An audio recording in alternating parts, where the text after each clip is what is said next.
அத்தை என்ன ஃபங்க்ஷன்லாம் எப்படி இருந்தது? ஃபங்க்ஷன்லாம் நல்லா இருந்தது. ஃபங்க்ஷன் போயிட்டு நல்லா சாப்பிட்டோம். பொண்ணு மாப்பிள்ளைலாம் எப்படி இருந்தாங்க? சூப்பராக இருந்தாங்க பொண்ணு மாப்பிள்ளை. என்ன கிஃப்ட் பண்ணீங்க? பைசாவாக வச்சுட்டோம். பைசாவாக வச்சுட்டீங்களா? ஆமாம். எதனா சொல்லணும்னு உங்களுக்கு தோணுதா? ஆமாம், நான் போய் சாப்பிட உட்காந்தேன். என் பக்கத்தில் ஒருத்தர் உட்காந்தாரு. புண்ணியமாக வந்துறேன். ஜோடியாக தான் இருந்தாங்க, 2 பேரும் உட்காந்தாங்க.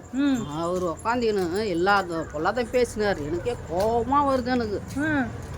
அப்படின்னு பேசிக்கிட்டாங்க. பொண்ணு மாப்பிள்ளை வாழ்த்திட்டு வரணும், இருக்கிறத சாப்பிட்டு வரணும். சாம்பார் நல்லா இல்லை, ரசம் நல்லா இல்லை, என்ன இப்படி போடுறாங்க அப்படி போடுறாங்க, லட்சக்கணக்கில் போட்டு கல்யாணம் பண்ணுறாங்க. இந்த மாதிரிலாம் பேசலாமா? ஒரு 10 குறை சொல்லலாமா? எல்லாரும் முடிஞ்சது ஹெல்ப் பண்ணணும்.